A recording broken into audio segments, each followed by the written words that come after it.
The German Grand Prix from the Saxon Ring. Very interesting weekend. I mean, across two of the three classes anyway. In today's video, we're going to be talking about, the big stories. You're looking at Marc and Honda, Yamaha as well. And obviously, we're going to talk about the racing, Martin coming into title contention, and Pecco. Going to briefly touch on where his inconsistent start to the season has actually put him in a bit of a mess here. All that's coming later on. First, we're going to be talking about the junior classes. We're going to start with Moto 3. Briefly chat about Moto 2 and then move on to our Moto GP topics for the weekend. So if you want to skip ahead to anything, it's all going to be timestamped below for you. Jump down into the description there or look at the chapters along the bottom there. And let's start in Moto 3 with a bit of a Moto 3 race review this week. This is something I've I posted this morning, sent out to all my Substack subscribers. I thought the Moto 3 race was really interesting this week, and there's obviously a story behind it, and that's what I quite like about it. There was a bit of a narrative to this one this week. So I've written a full race review, which you can get sent to your inbox if you go description, click on the link to my Substack and subscribe there. And every now and then I do stuff like this, but here it is for you. And forgive me if I'm just reading off my page here instead of looking up at the screen. It was the usual suspects at the front of the grid this week in Moto 3, with all the title contenders lining up on the front two rows. But it would be rookie Dutchman Colin Veijer who threw the cat amongst the pigeons by taking the whole shot into turn one. No doubt surprising teammate Sasaki, who would have been hoping to impose himself on the race early as possible. It wouldn't last long for the rookie, however, as Sasaki would make his way into the lead a few corners later, and ultimately it would end up in disappointment for Veijer, whose race would finish in the gravel within a few laps. The biggest mover in the early laps was David Munoz, who'd managed to climb as high as 12th from last on the grid before serving a long lap penalty for indiscretions in earlier races. His recovery was impressive though, as he would once again climb as high as 12th, and that is where he would finish the race. Meanwhile, at the front, Sasaki was trying to put this one to bed early. He'd begun to open a gap to the chasing group, and with Öncü running wide out of the penultimate corner and falling behind championship leader Daniel Olgado, the gap was only getting bigger. If Öncü was going to challenge at the front, he would need to settle, get by Olgado, and set his sights on closing the gap to Sasaki. And that's exactly what he did. With 12 laps to go, the stage was set. Öncü would reduce the gap to within half a second. And from there, he waited. Often criticised for a lack of racecraft and tactical acumen in big moments, Öncü showed the calm and patience of a man that's done it all before. As the laps ticked down, the opportunities continued to present themselves to the young Turk, and time after time he turned them down, choosing to wait instead until the final moments rather than show Sasaki his hand early. Even on the penultimate lap, when it looked like he had enough to get in front and hold the lead to the finish line, he still wouldn't flinch. It would be a final lap pass for Öncü, he had already decided. But had he given Sasaki the upper hand, as the final lap went on, Öncü couldn't quite get the opportunity to present itself. It would have to be late in the lap, and it would be. A final corner pass at the inside of Sasaki from Öncü. From there, the short drag to the line at the Saxon Ring meant that he would not be denied yet again. Öncü had laid to rest the demons of past failures with an expertly executed final corner pass. The young man had finally held his nerve in the crucial moment and won his first Grand Prix. So if you like that kind of little short wrap-up review, that's the kind of thing you'll get in your inbox at the Substack. I won't be reading those out every week, but just thought that'd be a fun one there. It was a really fun race, a really interesting race, and a really nice story being told. Öncü, the disappointment of last week and all the disappointments he's had in the past, finally getting his first Grand Prix victory. Really good news story. And Sasaki still waits for his first of the season now, and it'll come for him. It will, he's always got that within him. It half brings him into that title contention. Olgado's lead is still quite strong, but throw a blanket over Masia, Ortola, Sasaki, Öncü now. Even Moreira's still close enough there to perhaps have a say, but starting to become unlikely for the guys that are at the bottom end of that group. But yeah, it's certainly looking interesting. In Moto 2, we had a pretty bog standard Pedro Acosta start to finish type affair. Arbolino got the jump on him into turn one. Didn't take long for Acosta to just show that he was clearly the fastest man over the weekend in Moto 2. He was clearly going to be the fastest man on the day. Arbolino doing what he has to do.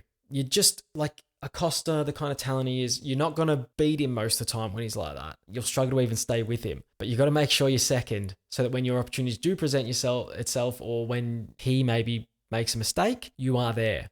And also, you've got to keep those points ticking over, as many as you can possibly get every single week. So he still leads the title. I think he's got 15 points. Obviously, that gap will close quickly if Acosta keeps winning. But like I said, what more can you do? if he's going to be like that. All you can do is come second, and you've got to come second. No coming third or fourth or fifth. Arbolino, if he's going to win this championship, he needs to come second as often as he can to Acosta. And when he can pick up wins, if he gets to a circuit and he's feeling good, or Acosta's maybe not on, you've got to take those wins. Otherwise, he will mow you down. I'm not sure there are any other huge stories to come out of that. I mean, Jake Dixon had a really good race, really coming good at the right time. If any MotoGP riders do want to present themselves to a British rider, which we know you do get a little bit of an unfair advantage if you're a British or American and you show a bit of talent. They want you in there because they've got enough Spaniards and Italians. So, I mean, he's doing what he has to do to make that happen. Whether the rides will be there, I don't know, but he certainly put himself in the window. And look, not much to report other than that. Big incident turn 1, looked like a heavy crash for Ben Snyder. Darren Binder probably a bit unlucky in getting caught up in it. But yeah,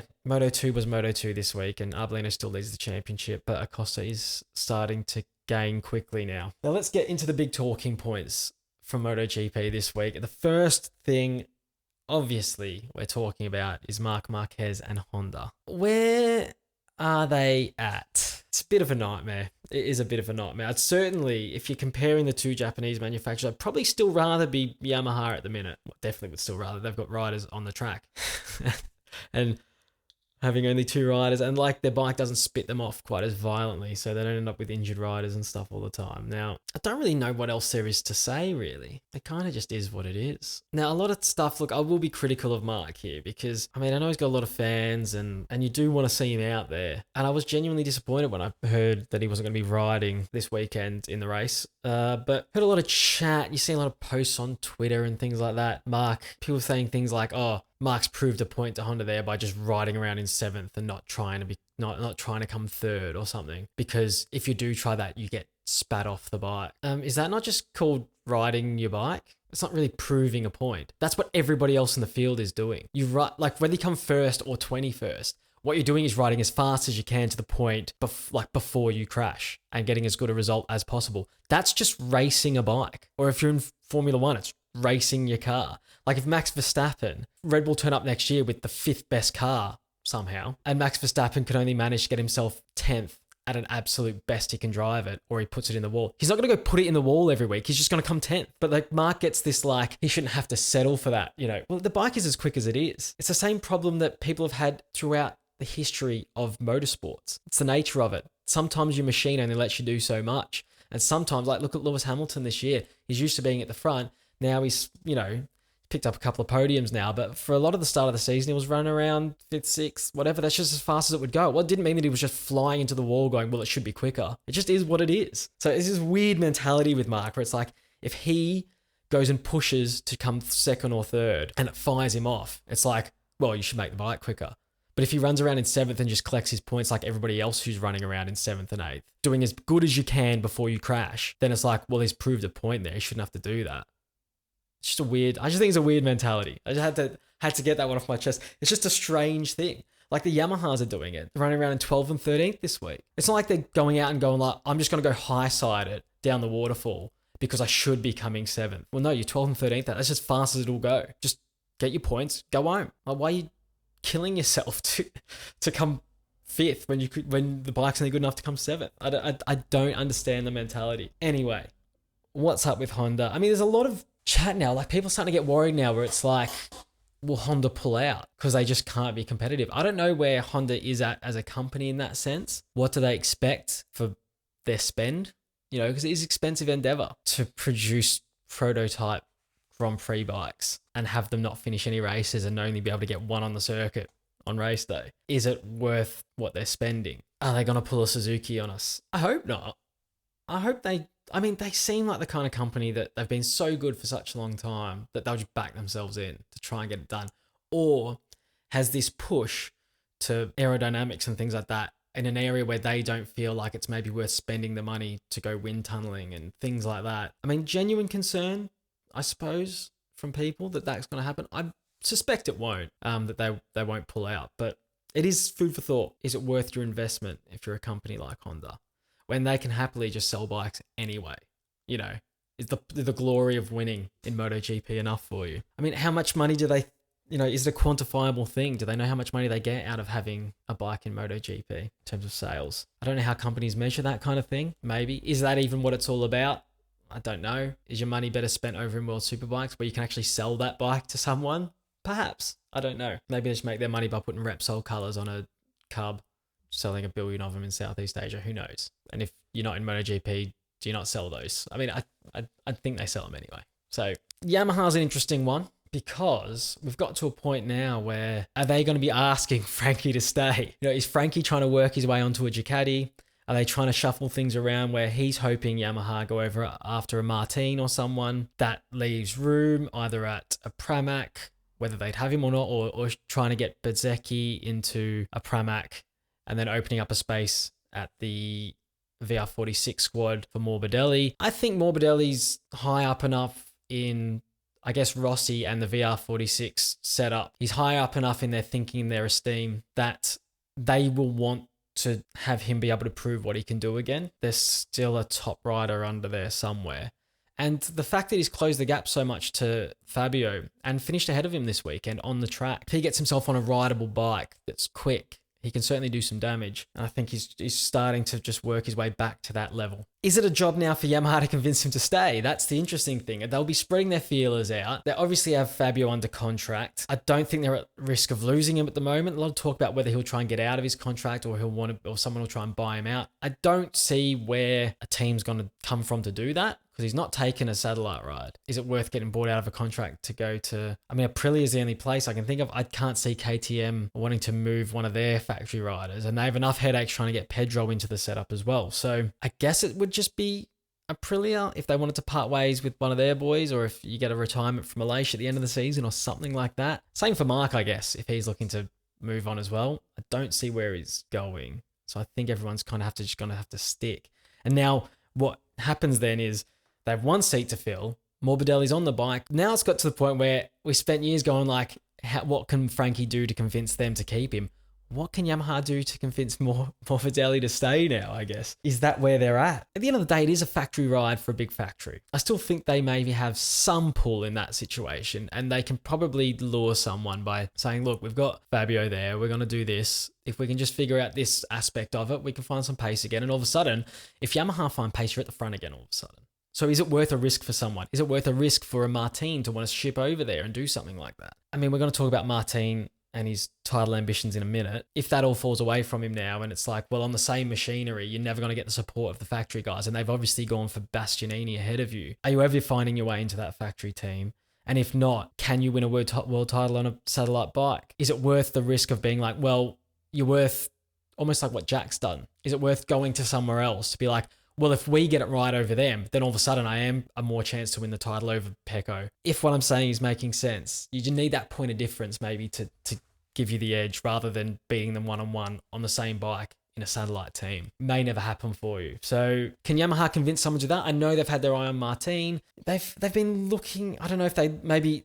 The only way they can convince someone is like you're offering someone from Moto2 a factory seat straight out of Moto2, which is quite rare, I suppose. Is that worth doing? Because the point now is you need to develop a bike, and is an inexperienced guy going to help you develop a bike that well? Do you need someone with more experience? I mean, it's a lot of big questions, and it's going to be extremely interesting to see what happens here, because all of a sudden we're hearing Frankie start to talk about like almost like he's got the upper hand in the negotiations, like they need him more than he needs them. There's a lot to unfold, there's a lot to talk about, there's a lot to think about. We're hitting a really interesting point of the season, because we're getting to the mid-season now. This is where the contracts are going to need to be sorted. So I can see it all unfolding over the summer break here after Assen. Oh my God, if you can predict what's going on, you're doing better than me, because like I said, my mind's all over the place. As you can see by my rambling here, my mind is all over the place on this. I don't know. There's so many different variables now, whereas it looked a little bit more straightforward before. Now there's so many different variables where Frankie now has probably options, I guess, from maybe from the VR46 squad or things like that. And Yamaha's running out of options. It's becoming quite interesting. We could make a whole video on just this Japanese bike thing. It is sad to see, really. But they had it their own way for since the 70s? 70s, late 70s, or whatever it was when they started winning, and that was it. They've been untouchable since then. Maybe it's just a changing of the guard for a while, but we'll see. Marc's getting a lot of the headlines and stuff like that, but there's a really important thing that's happened over the weekend, and Jorge Martin has signaled himself as a title contender. My only concern with him is that we've kind of seen him do this before, where he goes on little runs and he's red hot and then he kind of falls away. Is it sustainable this time? I guess we'll see in Assen. If he turns up in Assen again and does something similar, even if he's just on the podium in both races or whatever, it starts to look a bit more sustainable for him. Bezzecchi's title challenge has fallen away a little bit quicker. It's a little bit disappointing, but to be fair, did any of us have Bezzecchi this strong at the start of the season? I think this is probably just where he's at, the kind of results he's getting now. I think the wins, he obviously deserved them and he was obviously brilliant. I don't know if maybe they were a bit more, Pecco was still getting his head right kind of thing. And now as it started to settle a bit more, he's just gone back to his natural position. As part of his development, he's still only a young guy. It's only the second season for him there. I did not expect him to be this good this early. So, fair play to him, but he has fallen away now. And Martin is really, really showing something. Once again, as it always does, leads to the question of Pecco Bagnaia. Will he live to regret these silly mistakes he was making earlier in the season? If he could have picked up those results, he'd still be well clear by now. Even he could afford to lose these to Martin. And this weekend, he did look a little bit more desperate in that race because it's like he knew probably can't just come second here. You've got to stem the flow here because he's gaining quickly on you in the title race. Fair play to Pecco because I actually thought he was odds on to win that race for a while there because he looked like he had more than Martin had. And I think 1v1, he probably still has the edge. But literally just that mistake coming out of the final corner on the second last lap where he made contact with the back of Martin trying to get a run on him, that obviously set him back 3 or 4 tenths and he had to make that ground up again and almost did it. So I think all things being equal, he probably still has the edge one-on-one, and I still think he's going to prove too good and too strong for Martin. Full credit to Martin. I mean, in the sprint race, he was brilliant. In this race, he defended really well, almost got caught out defending shadows, as you do, because you don't know how far away the guy is. Just they're not looking over your shoulder in those situations, are you? So, and he obviously didn't know that Pecco would drop back. So he's just breaking as late as he can, defending the inside line, and yeah, it almost did him in. But we have a title fight, which we didn't expect to have. So fantastic, and I hope it continues. And I hope, Zarco looking good again. If that guy can figure out his starts, he's going to be there in those situations too. Not a lot else to talk about throughout the grid other than, like I've spoken about, Honda and Yamaha. I mean, if we do want to talk about anyone else, I mean, KTM's just doing their thing. A bit unlucky for Brad. Aprilia looks like they've just waned into this kind of obscurity. Like I've just literally just forget about them every week. They're just in that zone at the moment. They haven't quite kicked on the form they showed last season. Their development hasn't quite been as strong as obviously the KTM, and they have lost a bit of ground to Ducati, unfortunately. Actually, there is one rider I want to talk about, and I may save this for after Assen, where I'm going to do a bit more of a long form thing and have a proper, chat. Raul Fernandez is one guy that I'm keeping my eye on. There's a very interesting situation with him. We're going to save that one for after Assen, so keep on the lookout. We're going to talk about him eventually, but there's a guy that I actually do want to talk about. Everyone else, I think, hopefully we can get more riders on the grid in the coming races. Hopefully the summer break sorts us out. We'll talk, obviously we're going to talk in that time there after Assen. We missed last week, regrettably. I was away and I just couldn't get the time to do the chat. And to be honest, I saw the races. I was away for the weekend. I saw the races, but that's all I saw. I didn't see any news that came out of the weekend. I didn't see qualifying. I didn't see or hear even. I just was detached from it all weekend. I didn't hear any of the controversies or any of the news or anything that may have happened off the track. So I really didn't have that much to talk about except for the races anyway, because that's literally all I did was watch the races start to finish, and then that was it. Didn't watch any podiums or didn't have the commentary on when I was watching them. I was on the train and things like that. So didn't get a video done last week. Apologies. Here's this week's one. We're going to proper chat after Assen as well. So as always, head down into the description, hit a like and subscribe. Helps a lot. We can get more views and things like that. Also jump on the Substack. You can get my race reviews, and I do just occasional little write-ups of things. That'll get sent to your inbox whenever I publish them, and it's a good way to stay informed on a few of my thoughts. And that's it. We'll see you on the next one. Have a lovely week, everybody.